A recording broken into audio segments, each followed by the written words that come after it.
Dans cette vidéo, je vais vous parler des décisions qui sont prises lors des assemblées générales d'une société anonyme au Luxembourg. Tout d'abord, nous allons parler des décisions prises en assemblée générale ordinaire. Et ensuite, nous allons étudier les assemblées générales extraordinaires. Dans une assemblée générale ordinaire, une décision est prise à la majorité simple des votants.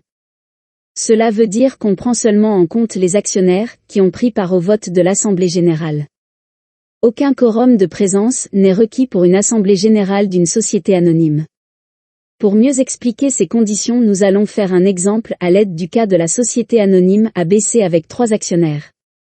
Albert qui détient 330 actions. Béatrice avec 560 actions. Et Carla avec 110 actions. Soit un total de 1000 actions. Pour mémoire, je mets le nombre d'actions détenues par nos 3 actionnaires en haut à droite de la présentation. Lors d'une assemblée générale ordinaire de notre société ABC, les actionnaires doivent prendre une décision quant à la répartition du bénéfice. Albert veut mettre le bénéfice en réserve. Et Carla veut distribuer des dividendes. Béatrice, qui est l'actionnaire majoritaire de la société anonyme, est absente lors de l'assemblée, et ne participe donc pas au vote.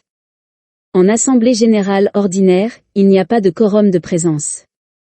Ce sont les actionnaires qui prennent part au vote qui peuvent décider. Et une décision est prise à la majorité des votes émis. Soit plus de la moitié des voix.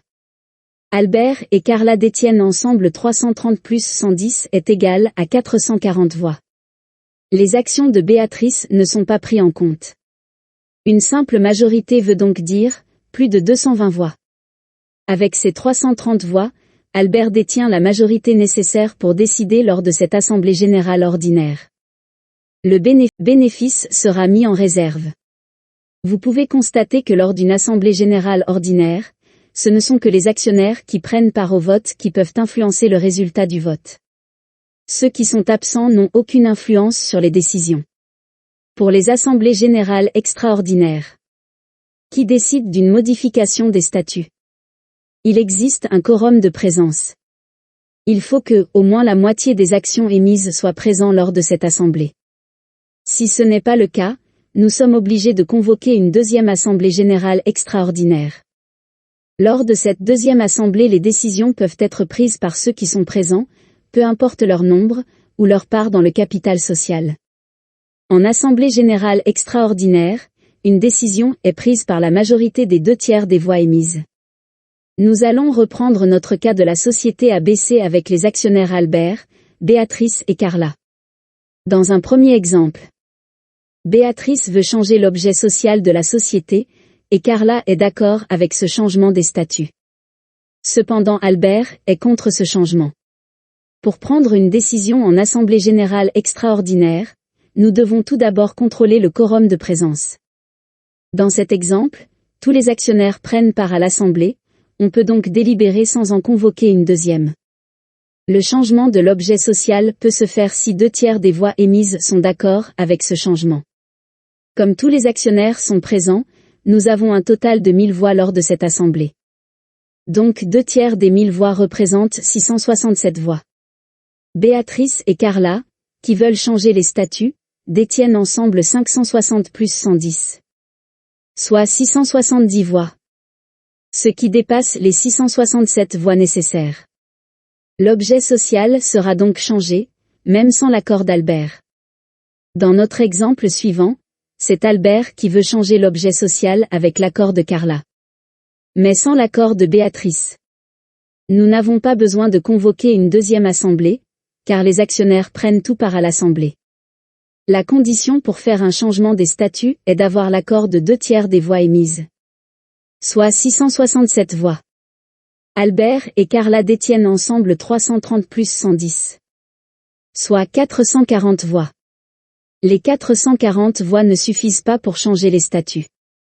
Cette fois-ci, l'objet social ne sera pas changé. Nous allons faire un dernier exemple. Albert veut changer les statuts. Et Carla est contre ce changement. Béatrice est absente et ne prend pas part au vote. Avant de prendre une décision, nous devons contrôler le quorum de présence. Il faut que 50% des 1000 actions soient présentes lors de l'Assemblée générale extraordinaire, soit 500 actions au moins. Comme Béatrice, qui détient 560 des 1000 actions est absente, ce quorum n'est pas atteint. Les deux autres actionnaires, Albert et Carla ne détiennent que 440 actions. Nous sommes obligés de convoquer une deuxième assemblée. Lors de cette deuxième assemblée générale extraordinaire, aucun quorum de présence n'est requis. Les actionnaires qui prennent part au vote peuvent prendre une décision, peu importe le nombre d'actions qu'ils détiennent. La condition pour approuver le changement des statuts est la même, il faut l'accord des 2/3 des voix émises. Dans notre exemple, Albert et Carla détiennent 440 actions, soit 440 voix. Il nous faut donc 2/3 de 440. Soit 294 voix pour approuver le changement de l'objet social. Albert, qui détient 330 actions, possède à lui seul la majorité nécessaire pour changer l'objet social. Vous pouvez constater que Albert a pu imposer un changement des statuts avec seulement 33% du total des actions. Dans les sociétés anonymes, les actionnaires absents ne peuvent pas influencer directement les décisions en assemblée générale. Mais en renonçant à prendre part à l'assemblée, ils augmentent le pouvoir des actionnaires présents.